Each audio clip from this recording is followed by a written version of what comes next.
Sonatech Audio.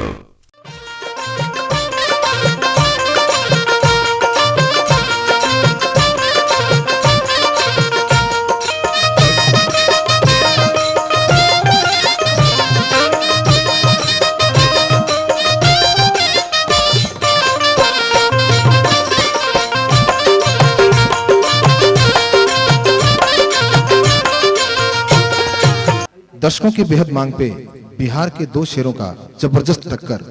जी हाँ दोस्तों, इस प्रोग्राम को शुरू करने से पहले मैं आवाज देना चाहूंगा आज के सुपरस्टार कलाकार तपेश्वर चौहान को। और दोस्तों, तपेश्वर चौहान के स्वागत में आ रहे हैं किशोर कुमार।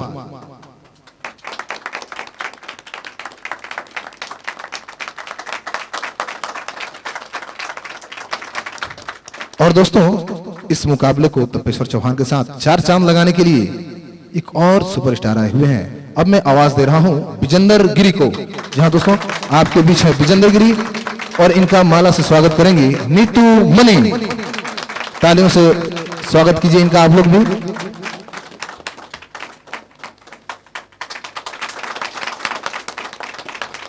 और दोस्तों, इस महफिल में विजेंद्र गिरी और तपेश्वर चौहान की तरफ से गाना तो होगा ही, उनके पूरे मंडली की तरफ से बजाना भी होगा और आप सबों के लिए किसी को नचाना भी होगा। और इसके लिए हम लेकर आए हैं दो बहुत खूबसूरत डांसर, मिस रागिनी और मिस सुनीता।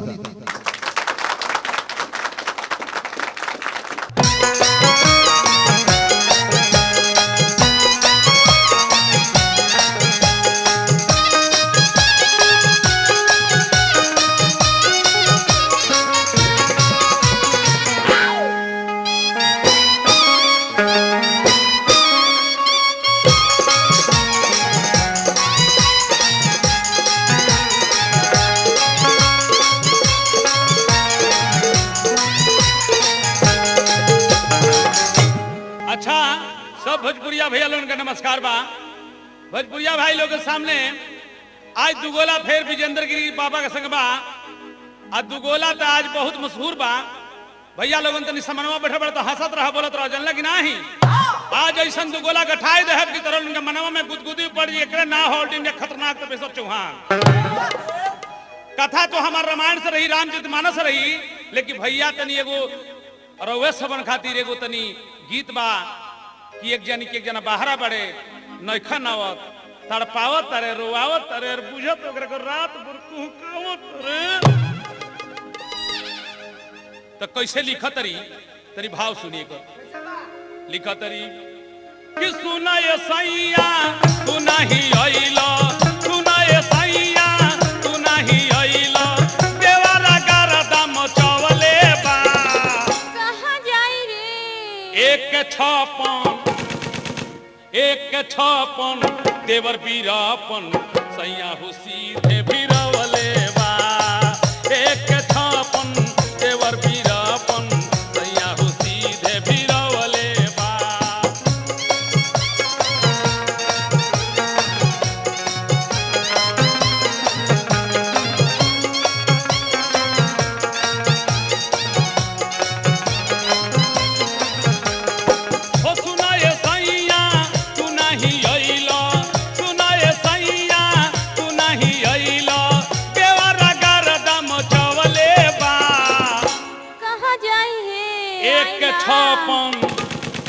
एक छापन देवर बीरापन सैया हो सीधे बीरावले बा।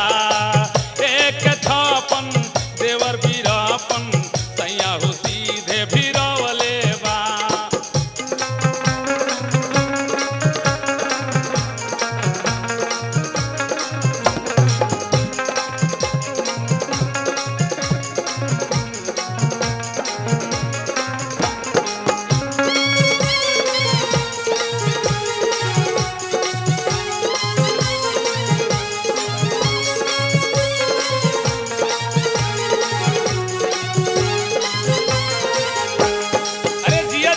हेने हिलत रहा देखौ का लिखतरी पाड़ा रे मुंगाना बहतियारा मारता खूबे भीतरिया ले छारा।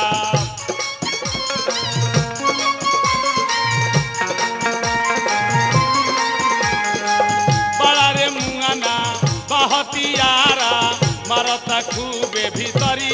छारा दुनू रे हाथे धकेटी कोढ़ा दुनू रे हाथे धकेटी कोढ़ा जोर से ही हो दबवले बा आई माई रे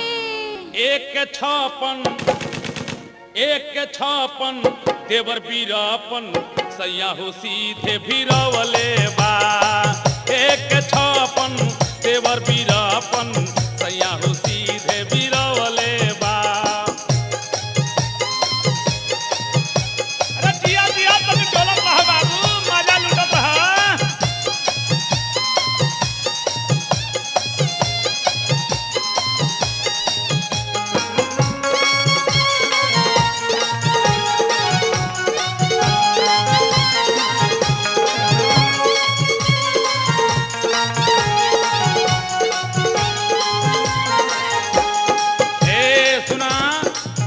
कौन तनी हो लोगवन के बाटत रह देखत रह जो लोग मिजरवा हरियर हो आखा गाना के भाव का बा पहला दाब दे बुझे खोखी तले बसी दे दुआरिए पर नोखी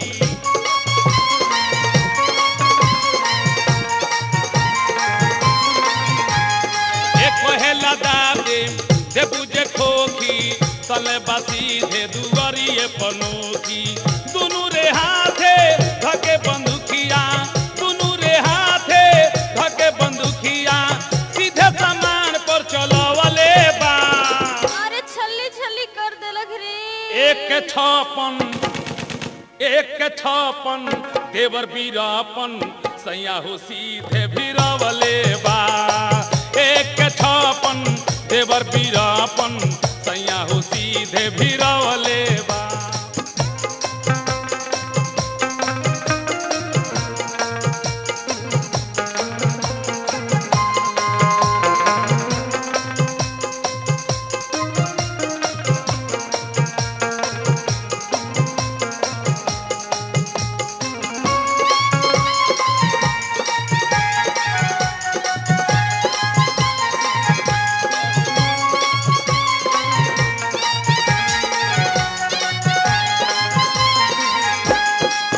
एके परे की करेला खाए बदल पंचर हमरो रेटाए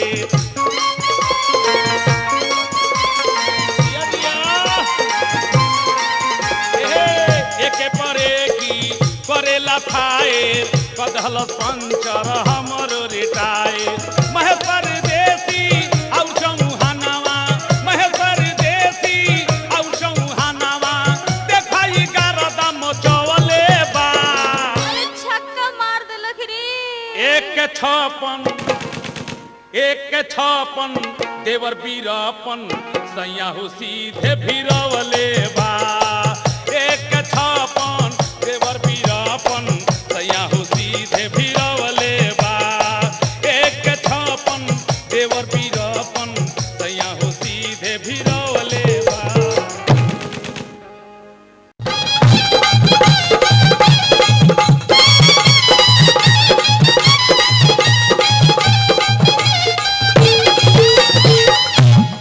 आओ मास्टर तनी एगो वंदना ले लो आई सबसे पहले एगो भक्त भगवान गणेश से कैसे जाके कहतर कि बाबा हम सुनले बनी देवता तो अनेक प्रकार से बड़े लेकिन रौरा ऐसा देवता के लाभदायक नहीं थे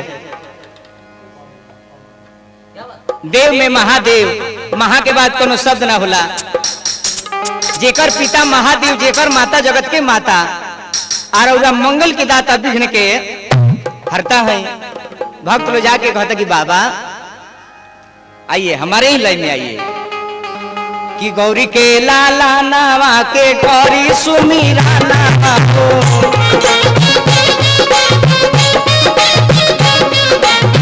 गौरी के लाला नावा के गौरी सुमीरा नावा हो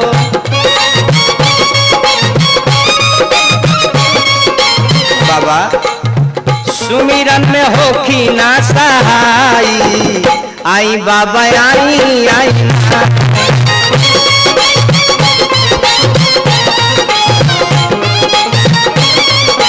भक्त की बाबा हम सुनने बने और विषय में बहुत लोग चर्चा करेला रिधि सीधी के रौर सजनवा हो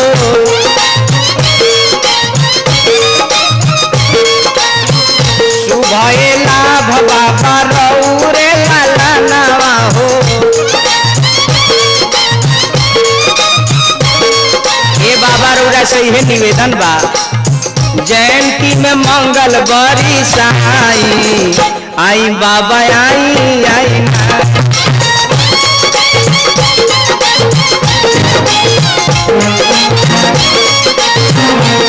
आज सोनू टेक में मंगल बरी साई आई बाबा आई आई ना।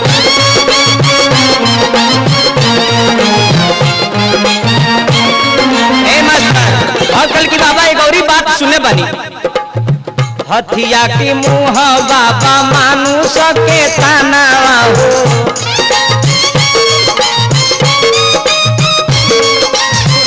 सब देवता में पहले हो तब पूजना हो। बाबा भले रौरा के दुनिया पूजता लेकिन हम सुने बनी रौरा लोग के पूजे ले गोसाई आई बाबा आई आई ना।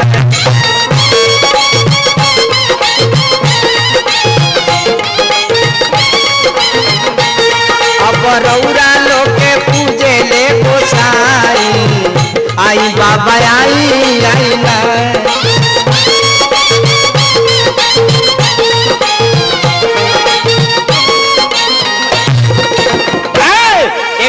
भक्त गए तो माई से का कहले कि माई तेरा द्वार पर सभे आई बा तहार बेटा है भाई बंधु माता बहन बेटी जितना लोग भाई दुनिया के सभे तहार बालक हो तू सबकर मतारी हो।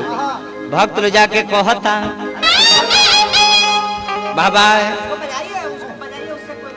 कि आइल बानी तहरे दुआरिया हो। माई तू तो जानते बड़ कि आइल बानी तहरे दुआरिया हो ए दुआरिया हो लेके चुनरी कराही।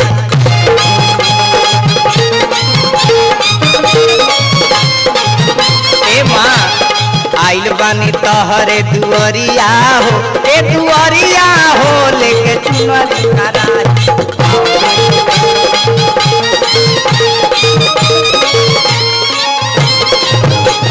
कि माई हम सुने बानी का दो अनहरों की आंख देलू कोरियो के काया अनहरों की आंख देलू कोरियो के काया बाझिनों के पूत देलू धन ताहर माया। ए माई तहरे कृपा है स्नेही जी माई के कृपा है कि बाझिन बने महतरिया हो लेके चुनरी कराही।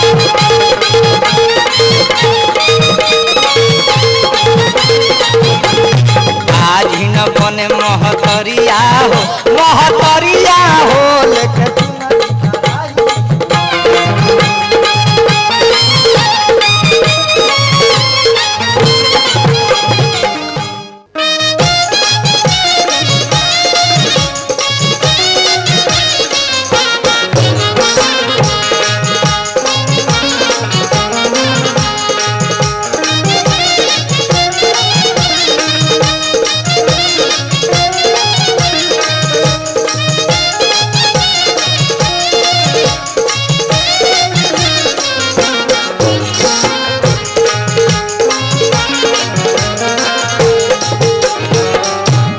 अच्छा परम आदरणीय भोजपुरिया समाज हम विजेंद्र गिरी सब भोजपुरिया भाई लोगन के हार्दिक अभिनंदन नमस्कार बा।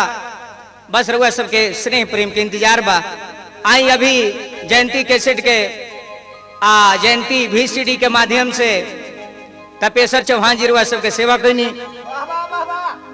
एक बाद देखी कैसे जवाब सवाल होला वो सब हिसाब हो जाए। हिसाब का मात्रा ना कह दे कि ऊपर ओभर गिरे लगी हिसाब। एगो गाना सुनिए सबे कि देवरा का दो 56 भिरवले बा।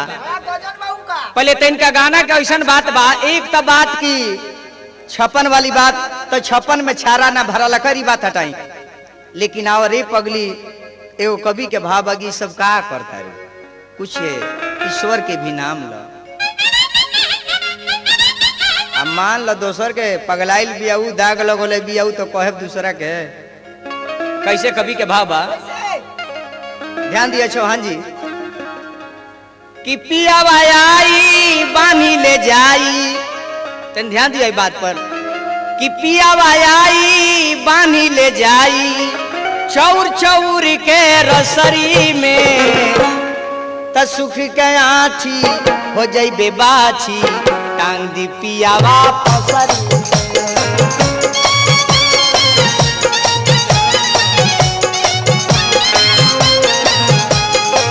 सुख के आठी हो जाई बेबाछी टांग दी पियावा फसरी में।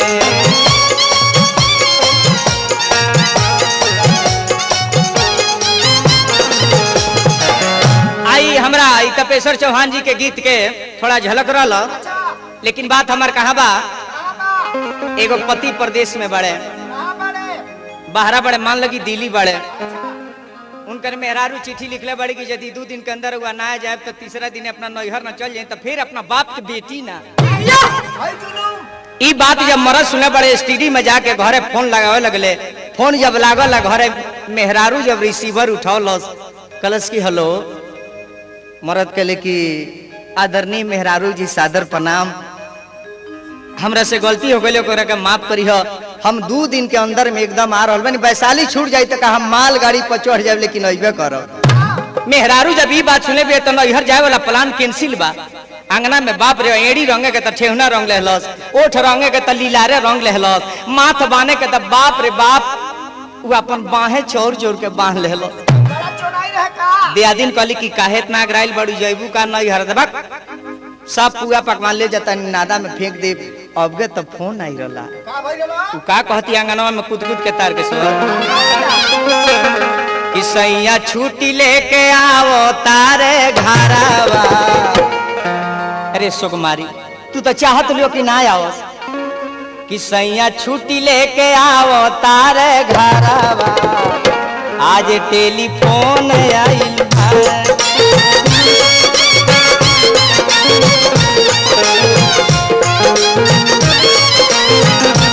राजा छुट्टी लेके आवो तारे घरवा, आज टेलीफोन आइल बा।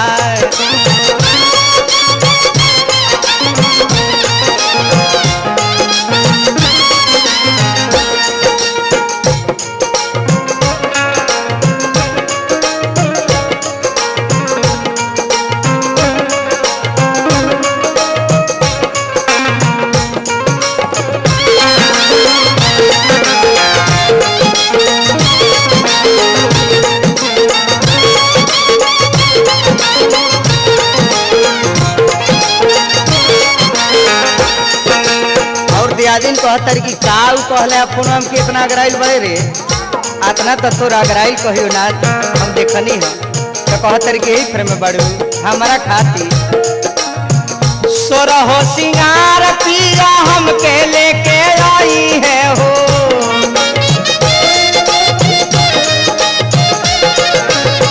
हमारा खाती। आ इतने ना अभी कहले कि हमरा अइला के देरी बा, थावे में हजार औरी सोनपुर ले जाई है हो।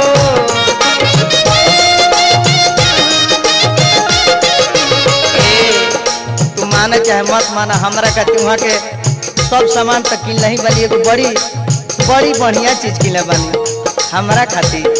और लेके जाई है स्नो पावा डरावा, दिल्ली से फोन आइल बा।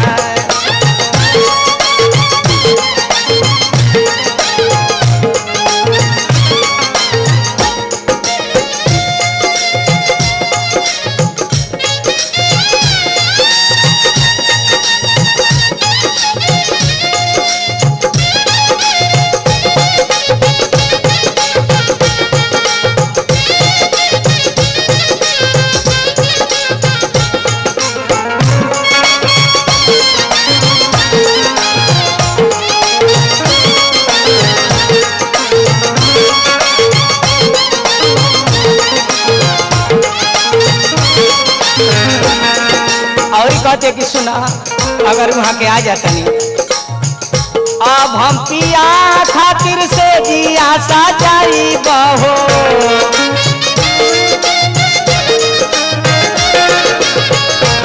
वहाँ के यदि आ जातनी तो हमरा इहे लालसा बा हम नहीं खाई बता सैया मोर खियाई बहो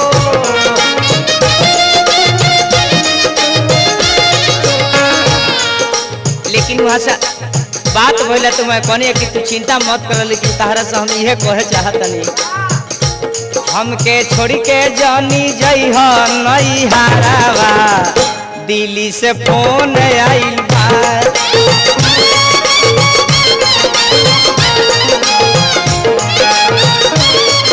राजा छुट्टी लेके आओ तारे घरावा दिल्ली से फोन आइल बा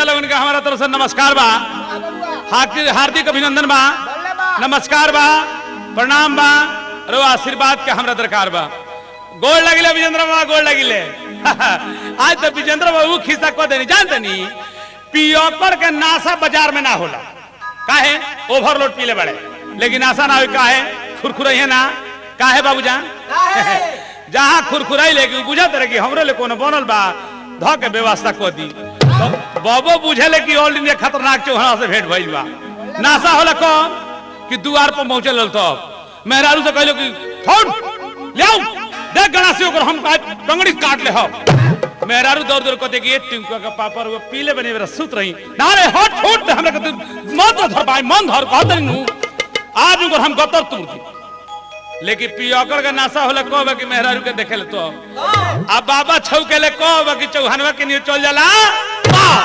अब आ गइल बा चौहानवा बाबा एगो मेहरारू अपना मरद से जब उनकर मरद ले बाहर से तो मेहरारू चुना के किंग राती को देख एरो सुनत नहीं का कहत बारू ए हम निकाल का ना हो जाए काहे हो सुनी ना अरे वो भैया के तो 6 जनी लड़की बड़ी तोरा और सारा कमाई बियाह कर में लगी यार वो सुनत नहीं हमनी के अलगा हो जई तो हमनी के कुछ बैंक बैलेंस हो जाई जेगा मनोज गिरी बाबा रुपया धइले बड़े ओंगा हमनियो के कुछ माल ताल वाला आदमी हो जई का कहले अलगा हो जाए कहत ना ना अलगा कह के मार दे तू दे पर बड़ुआ मार के पुट्ठा फाड़ देता हमरे के मारे कहत नहीं अब वो लाठी से लाठी से मर बे तो मार के मुआ दे चाहे हमरे के जोर बुझाओ तर को लेकिन हम तोरा पर हम को अकिया लगे हम हमरा से औरतिया कहतिया कि लाठी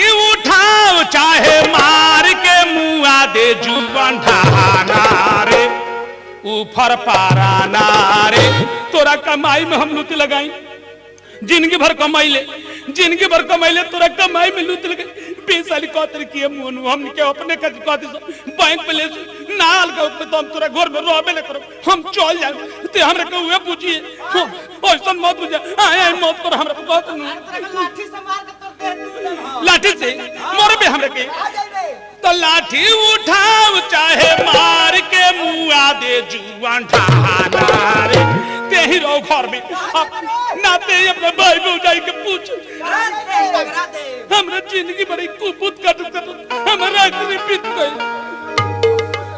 न तो कहते तू सुन ले कि लाठी उठाओ चाहे मार के मुआ दे जुआन ढाना रे ऊपर पाराना रे तोरा से हमर भार नहीं चलो तोरा कमाई में हम लूटी लगी तो हम के नई हर चाहू पा दे जुआन ढाना रे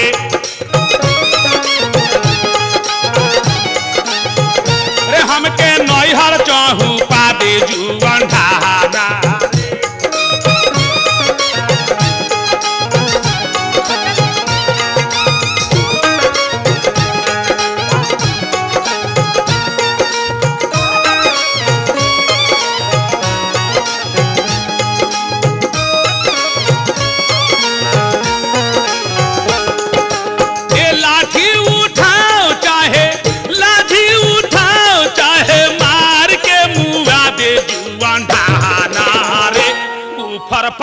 ढहानार तोरे कमाई में हम आग लगाई तेरे से मरद ऊपर पड़ो तोरा से हमर भार निकल चलो तो हम के नहीं हर चाहूं पात जुआन ढहानार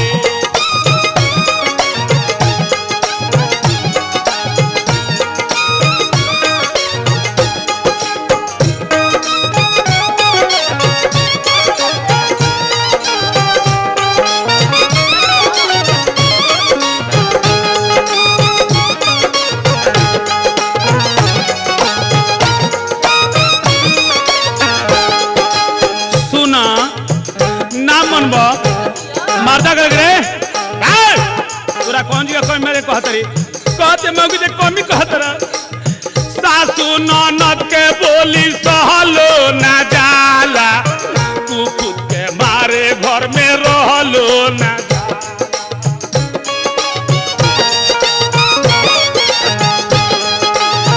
सासू ननद के बोली सहलो ना जाला कुकुत के मारे घर में रहलो ना जाला लहुरा देवारवा के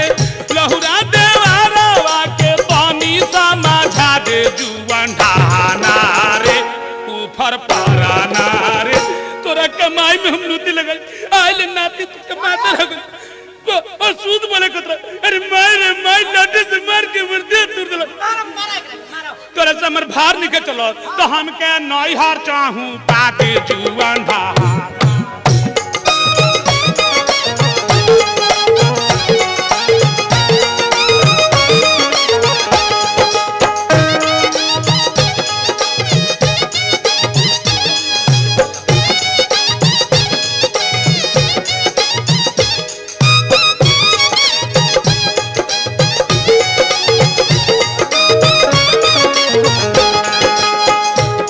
सुना ना मनबा सुना तारा तो हमरा हाथ में उपाय बा माटी के तेल मुअनु देही पर गिरा ले मार के माचिस नाती योगिया लगा ले सोच लो बहुत साल का हुक्म कि ना बोलो ना हुक्म तो सुन लो हम अपने बाप के बेटी क्रिया खाए कहतनी कि मार के माचिस नाती योगिया लगा ले बापे बेटा नाती लोग के जेल में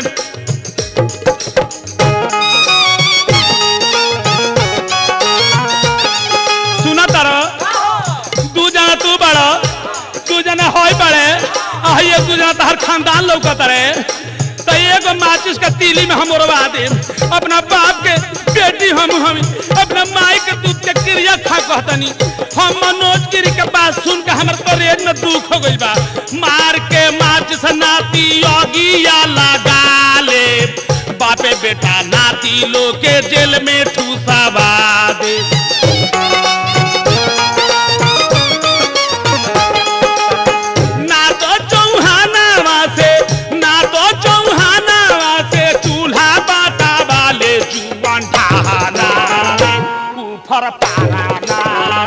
तोरा कमाई में हम लूटी लगाई आए ले गो सूते साड़ी कोड़ा के मंगनी तो ना ले लो माई रे माई हमर के गई बियाह में हमर करम जोर गई माई रे माई एगो बात मानो ना हमार अरे ना तो चौहाना से चूल्हा बाटा वाले जुआन ढहाना रे ऊपर पाराना रे हे कनी के कौन ले बड़े ई तो या लगा भूल पड़ी तो मुंह चानी कट तर तो जाए मुनु तर इहो देख के मैं निकल लगो तोरा से भार नहीं चलो तो हम के नहीं हर चाहूं जुआन ढा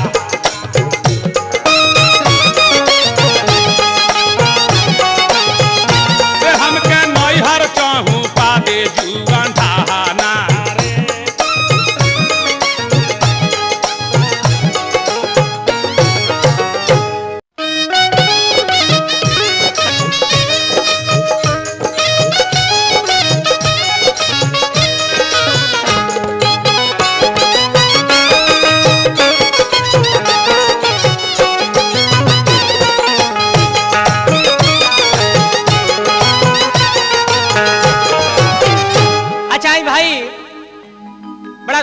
नहीं सुनौले तपेश्वर भाई जी, बाप रे बाप, भाव तातना न दे देले, फरेजा में घाव हो गई।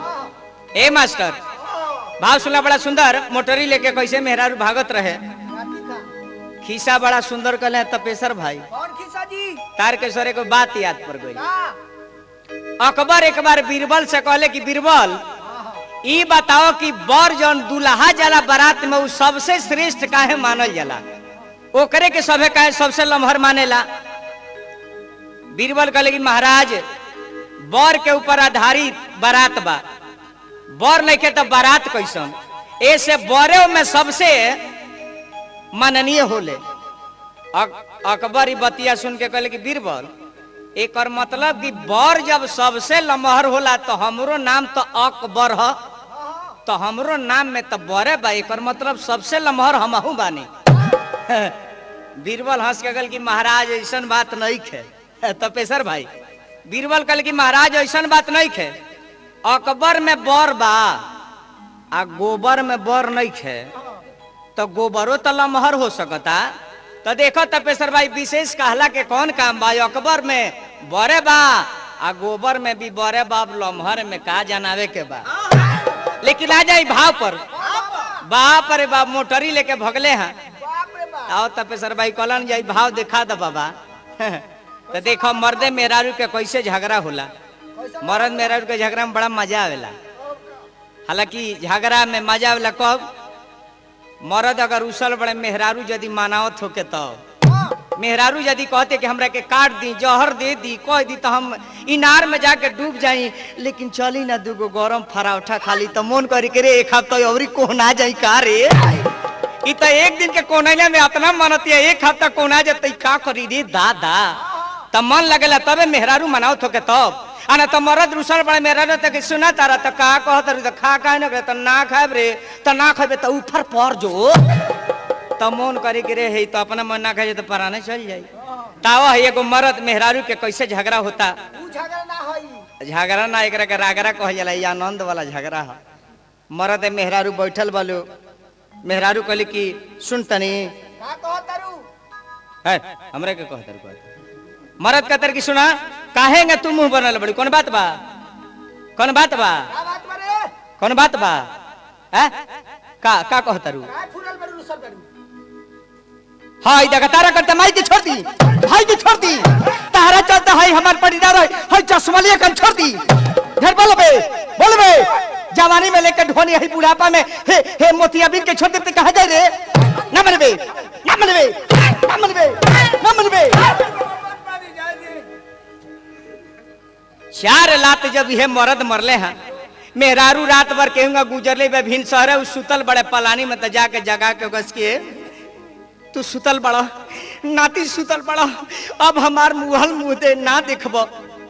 मरद कल के मौगी है कि चुरैल है रे, तब यह मौगी अपन नक्शा बना ले। तपेश्वर भाई ध्यान दिया कि मेहरारू भागे ले तो कौना भाव में भागे ले, मौद के खोता में उंगली ना लगाओ के, गहुवन साहब के उंगली ना देखा के, भावन तरह देखे के बाद तो है देखो भाव कैसे मेहरारू मरद से जाके बथान में कहतिया। खनता को नाती हमरा के काहे मरला, काहे मरला, हम तारा घर में ना रहे, बाप रे नाती मार के हमार करेजा फोड़ देले बा। यह मेहरारू देखो कैसे कहतिया कि हमारा के मरले बाड़ो, मुअली के मरवा हो जात बानी, हम ना रह तारा घर, हम ना रह, नाती मार के हमार करेज फोड़ देले बा। कहतिया मौगी देखा तपेश्वर भाई ध्यान दी, तू कहला तो भाव दिखा देतन कि हमारा के मरले बाड़ो, मुअली के मरवा हो जात बानी, कि नाती हम नई हरवा हो।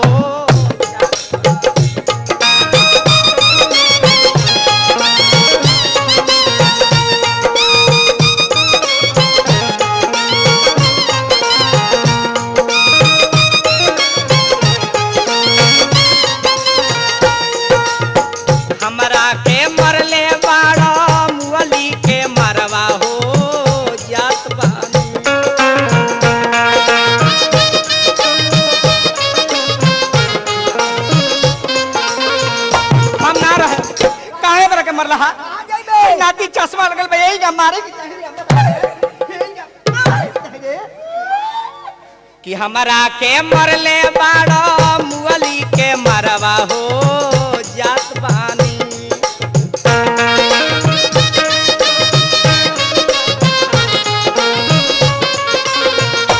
नाती हम नई हरवा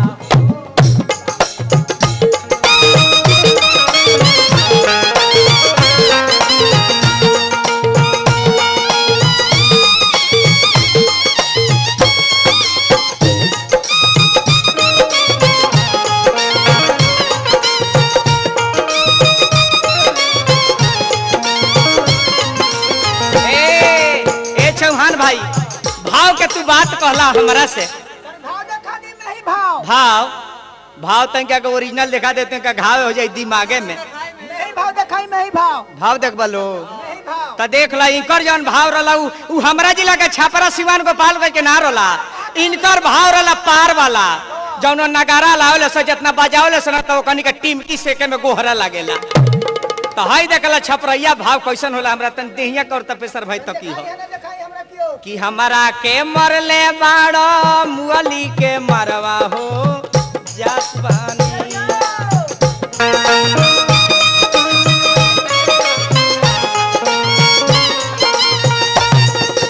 ए सुमन कि नाती हम नई हरवा हो जात बानी ए मास्टर लेकिन तपेसर भाई के भाव जानते पार वाला के रोला यही गाना कहूँ का अगर हम कह दी हम कोही ले नानू यदि हम कह दी तो जानता रही के ना चाहिए ई करना तो के जानो कि नाती हम नई हरवा हो जात बानी नाती हम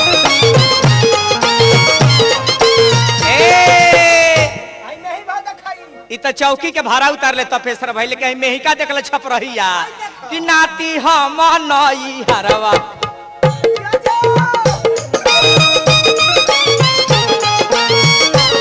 आई तिरुतिया के भाव देखा तपेसर भाई के मरले हा आय हा कि नाती हम नई हरवा हो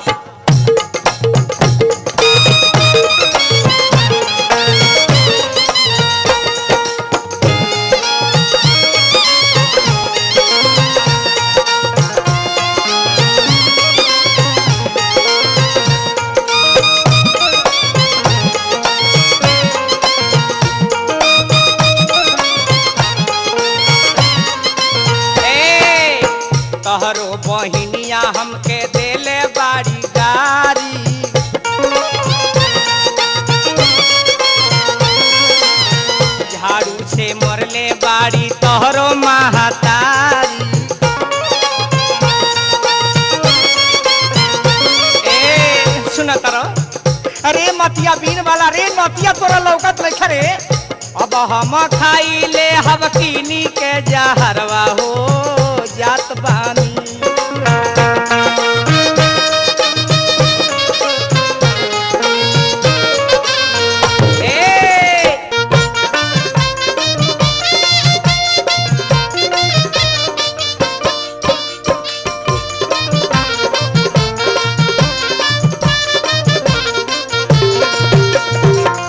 वाह विजेंद्र बाबा वाह खूब कही जी लीला हैं तब लीला हाथ तोरी के एक और ना हो तपेश्वर चौहान हैं सरजुग 52 कितनो फर्क लटक जाई विजेंद्र बाबा मंसूरी धान ना हुई मेरे दोस्तों सरजुग 52 कितनो फर्क लटक जाई मंसूरी धान ना हुई अरे का ये विजेंद्र वाला लकारे ले अब केहू तपेश्वर चौहान ना हुई विजेंद्र बाबा ये दूसरा भाग कैसे था अब हम आपके दिखाते हैं भैया कि नखड़ा केंगा होला गाना केंगा होला बजाना केंगा होला ताल केंगा होला सुर केंगा होला क्यों जी ताल के स्वर बाबू ठीक है तने को है पहले गाना सुन ली अब भैया श्रोता लोगों आप लोग हंसते हो बोलते हो तो हमारा ये मिजाज करता है कि हमारा खेती आबाद है समझे कि नहीं मनोज बाबा अरे भाई त्रिभुवन जी तो आप हंसते रहिए बोलते रहिए हम देखिए विजेंद्र बाबा को चिटकी बजाकर क्या काम कर देते कि आई माय डियर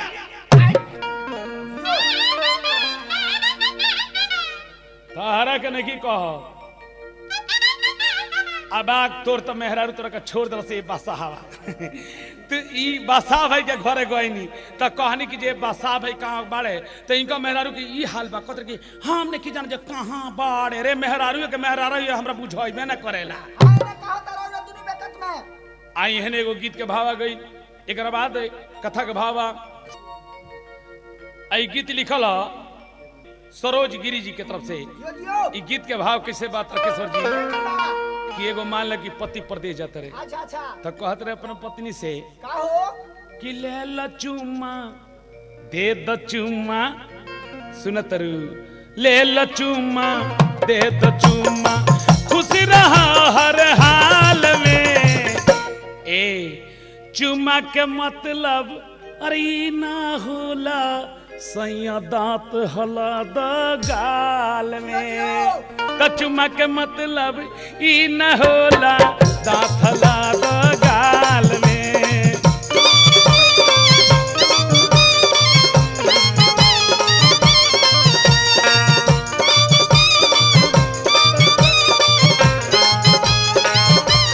ले ल चुम्मा दे द चुम्मा ले ल चुम्मा दे द चुम्मा खुश रहा हर हाल में चुम्मा के मतलब अरे न होला सैया दांत हला दी गाल में भाव इसको कहते हैं विजेंद्र बाबा है ना ताकि है न ताकि हम न उतरुआ अखियां के जन किचरो बतर कट जाई कि चुम्मा के मतलब ई न होला दांत हला दी गाल में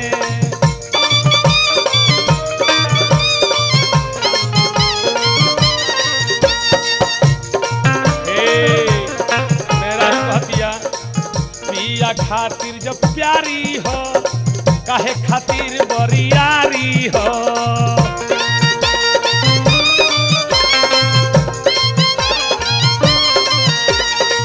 हंस के रौरा आई जी में ही बात बतियाई जी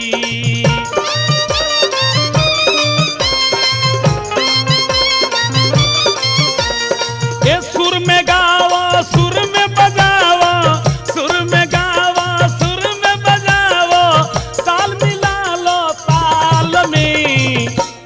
चुम्मा के मतलब ई न होला कि सैया दांत हला दी गाल में चुम्मा के मतलब ई न होला दांत हला द गाल में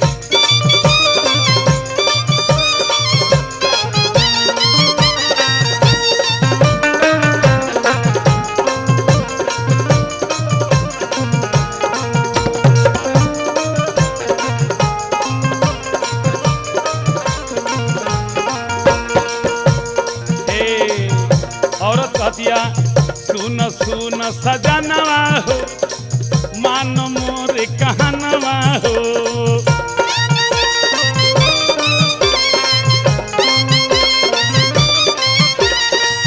ओइसन खुश रह सैया जैसे रहे चौहानवा हो का हो है लड़ी गाड़ी सुन सुन सजनवा हो मान मोर कहनवा हो ओइसन खुश रह सैया जैसे खुश चौहानवा हो हे न आई हे न बतियाई हे न आई हे न बतियाई भात मिलाली न दाल में चुम्मा के मतलब ई ना होला कि सैया दांत हला दी गाल में सुनतरू जातनी आ निमन से रहियो तनी आओ एक फेरवा हमरा संग घूम लो कि सुमा के मतलब ई ना होला दांत हला दी गाल में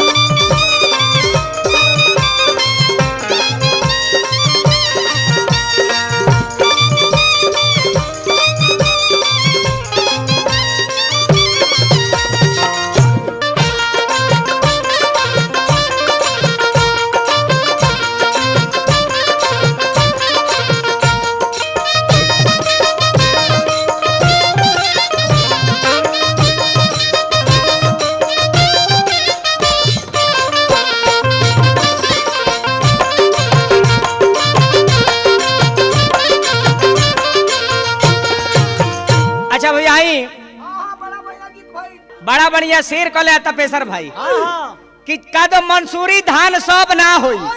ए तपेसर भाई लेन केतनो फर के लटक जाई त रामदाना ना होई। अरे लेन केतनो फर के लटक जाई त रामदाना ना होई। अरे मर्दबा खेसारी केतनो लात पसारी त कहियो चाना ना होई। नाहर केतनो बढ़िया जाई त इनार ना होई। नाहर केतनो बढ़िया जाई त इनार ना होई। अरे घर के सजावत तरह सजावो अभी कहियो कुतुब मीनार ना होई। तपेसर भाई मुक्तक मत कहिए हमरा से। अरे सब प्रसादी पंजीरी ना हुई। तू प्रसादियों में जानता रहा कौन प्रसाद हुआ? जाना का गाजरा कह जाला। 8 आना में 250 ग्राम तो सब प्रसादी पंजीरी ना हुई। अरे गावे खातिर कुछ कहे खातिर सबे कहली सबे विजेंद्र गिरी ना हुई। आ तिलक के पहले एगो गाना ले लो कि एगो डॉक्टर साहब को लगे एगो मरीज पहुंचल बड़ी। मैडम का तकलीफ बा? अरे का कहिए डॉक्टर साहब बड़ी बड़ा तकलीफ बाटे। शादी भइल बा? ना ये डॉक्टर साहब भइल बाटे पर नाहिए बराबर ना समझी। काहे? ऊ नतिया बाहर रहेला। बस बस हो गई तहार रिपोर्ट हम बुझ गनी। हम लिखा तनी गते से बोला कैसे ही कह तरी। ए रिपोर्ट लिखा तरी घबरा मत।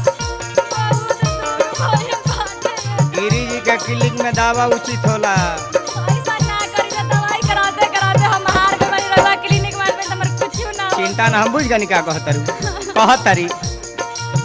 बिरह के तावा पर बिरह के तावा पर तन छेमकाता है। जुल्मी जवानी के ताव ना रुकाता है।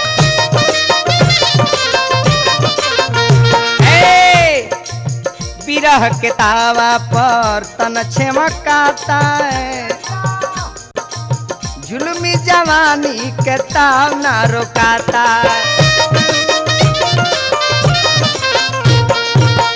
बुझ गनी तू का कहता रू।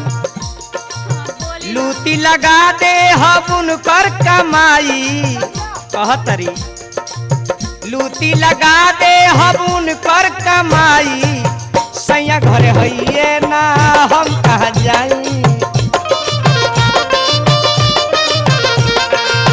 सैया घरे हइये ना हम कहाँ जाई।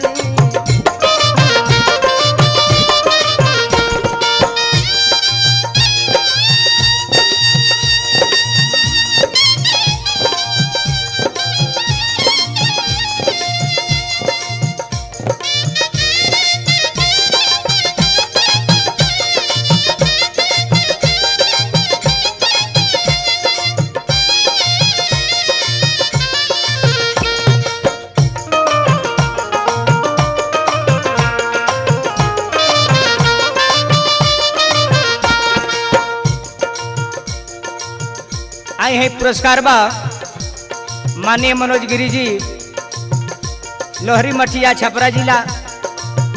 हमरा तरफ से हार्दिक अभिनंदन नमस्कार बा। अरे बिहार भर के लोग के जय जयकार बा। औरी कहतरी देखी गिरी जी का कहतरी। अच्छा ठीक से चिंता ना। अरे गिरी जी का क्लिनिक में दावा बढ़िया होला। मरीज थोड़ा बहुत कमजोर है। सब जना के इंजेक्शन दिया गिरी जी के एगो जड़ी बनल कैसनो बीमारी दूर हो जाला। हाँ हाँ चिंता ना। कह तरीका के डॉक्टर साहब का पाउडर थोड़ा मेरा जुगाड़ दो।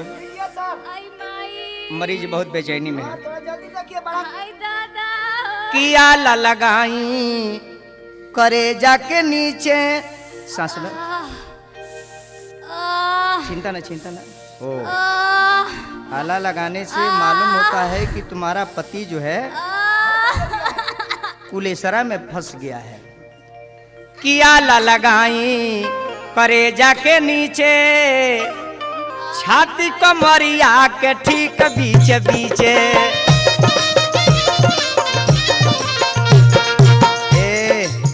आला लगाई करे जाके नीचे छाती कमरिया के ठीक बीचे बीचे।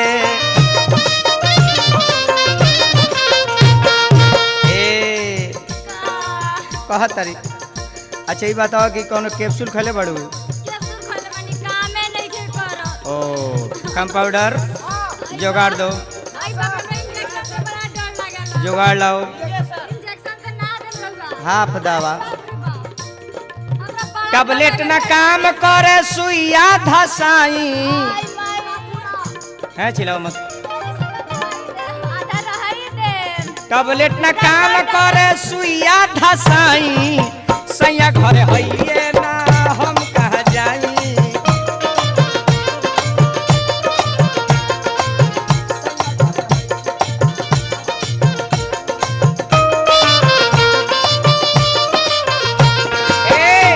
बुझ गई तारा में बीमारी का बा। लास्ट में मेहरारू कहते कि डॉक्टर साहब यदि रउआ नहीं बुझाता जान ली, हमरा ऐसे अनुमान बुझाता कि हमरा हइये भइल बा। किशोर हो सिंगार कके बानी इंतजार में, पागल मिजाज बाबलमुआ के प्यार में। कहतरी ए मनोज बाबा रोग कैसे बताई, ए मनोज बाबा रोग कैसे बताई, सैया घरे हइये ना हम कहाँ जाई। सैया घरे हइये ना हम कहाँ जाई।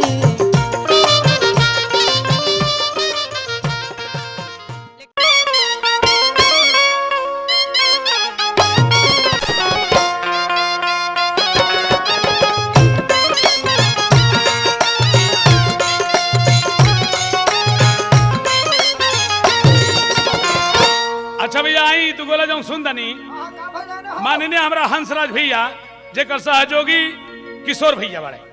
किशोर भैया के देन हा कि दुगोला विजेंद्र बाबा से आज तो पेशर चुमन कहते रहे। वाह बाबा वाह।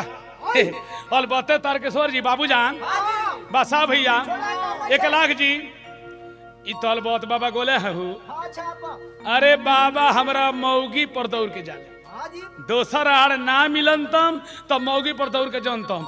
आई बुझानतम बाबा के हम ना कहम तुम्हारे ना भैया श्रोता लोगन आपके समनवा हम बात बता दे चाहते में। इनके लइकवा हमके बहुत प्यार से मौसा जी कह दो कि मौसा जी अगर हमारे पापा आपके कुछ कह देते हुए तो आप हमरे पापा जी को ना कले। अरे विजेंद्र बाबा तोरे लइकवा के मुंह देख के बाबा अब मौसा कहलका के नाता से हम छोड़ देते न तो हमरे मौगी के तू गरियावत हो तो का हमरे मौगी तोहर भौजी लगी आ का तोहरे मौगी हमर सारी न लगी का। तो गीत के बाबा ए तारकेश्वर बाबू, ए मनोज बाबा, ए किशोर बाबू। आई देखा गीत लिखे वाला के हो ग्राम लोहरी जिला छपरा सरोज गिरी नया कवि के गीत आ गई। एमे सहयोगी बड़े हमरा त्रिभुवन चौहान जी।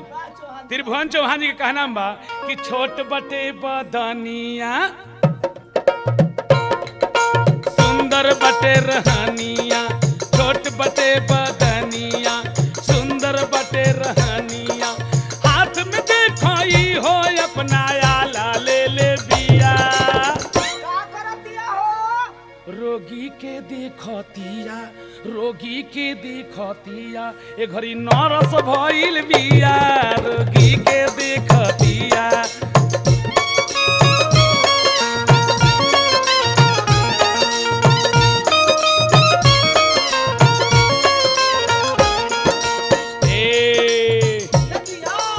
छोट बटे बदनिया सुंदर बिया रहनिया, छोट बटे बदनिया सुंदर बटे रहनिया, हाथ में देखो एक हो अब आला ले ले बिया, रोगी के देखतिया रोगी के देखतिया, डॉक्टरिन भइल बिया, रोगी के देखतिया डॉक्टरिन भइल बिया, रोगी के देखतिया।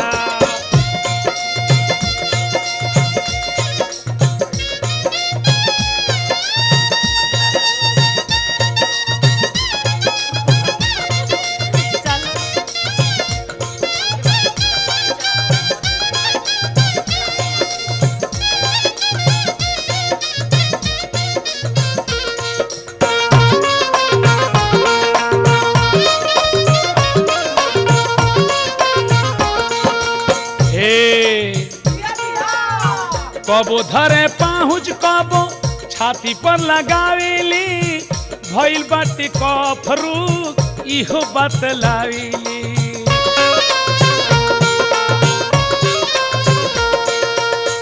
कबो धरे पाहुज कबो छाती पर लगावेली भइल बाटे कफरू इहो बतलावेली घर से बहरी जाई के सारा उम्र बिताई के घर से बहरी जाई के सारा उम्र बिताई के 12 बरस लई हो अब पढ़ाई पढ़ले बिया रोगी के देखतिया रोगी के देखतिया डॉक्टरिन भइल बिया रोगी के देखतिया डॉक्टरिन भइल बिया रोगी के देखतिया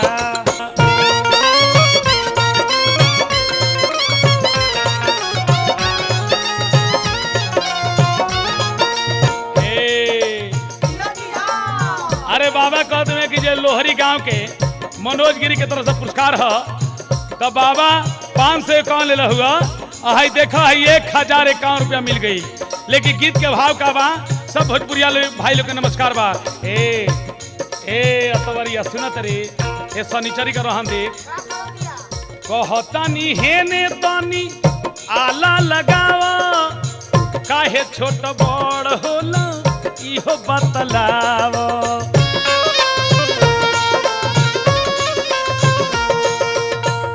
कहतानी हेने तानी आला लगावा काहे छोट बड़ होला इहो बतलावा मानत नइखे कहानावा केतनो कहे चौहानावा मानत नइखे कहानावा केतनो कहे चौहानावा हेने आला लगावे से ई बड़ा हरकतिया रोगी की दिखतिया रोगी की दिखतिया डॉक्टरिन भइल बिया रोगी की दिखतिया डॉक्टरिन भइल बिया रोगी की दिखतिया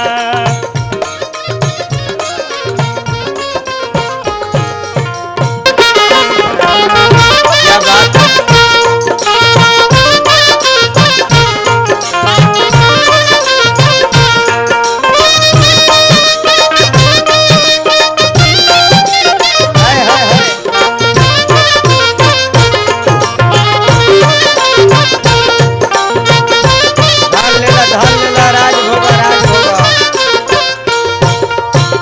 एक जानी के एक जना प्रदेश में जाए के तैयार बड़े औरत चौकट पर खड़ा होकर कहली कि सुनी रउआ चल जाता नहीं प्रदेश में ठीक बा लेकिन आखिर एहू शरीर के कोनो उपाय रास्ता मौसम के कोनो तय नहीं है वो कैसे भाव में कहतरी कैसे कि पलानी में रउआ बता के जाई कि पलानी में जवानी के बताओ हाल का होई अरे पिया परदेश जइबा त टटका माल का होई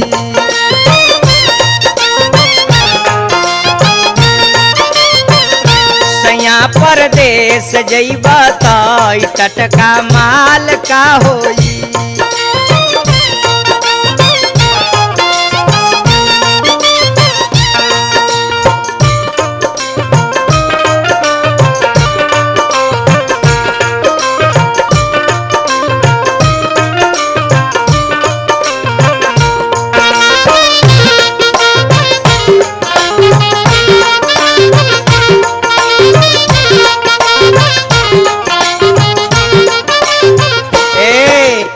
कहतर की सुनतनी गवना करा के सैया गइल गुहाटी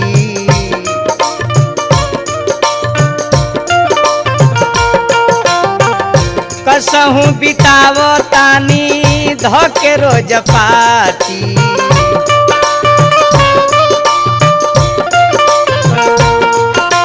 ई बताई रउरा की कुली का होई अरे दुकानदार ना होके तई दुकान का होई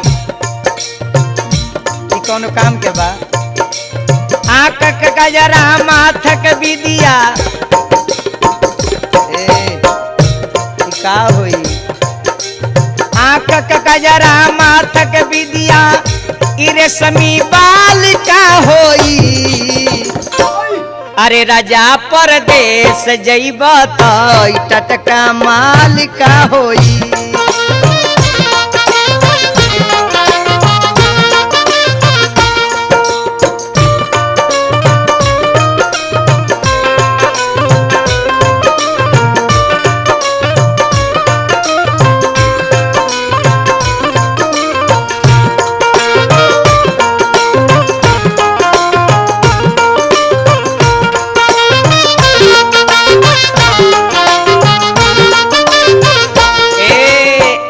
तरीके हुआ प्रदेश में जब चल जाए तो बताई हमार दासा जाए परदेशवा में चिट्ठी ना पेठाई।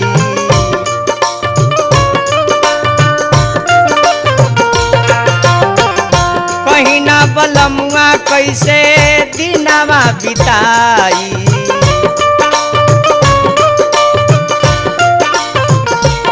लास्ट में कहता रहिए मास्टर पिया विजेंद्र सुनीला अंदर पिया विजेंद्र गुनीला अंदर गुलाबी गाल का होई।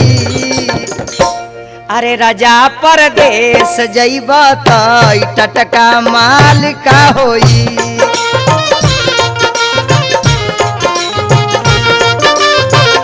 सैया परदेश जइब त टटका माल का होई।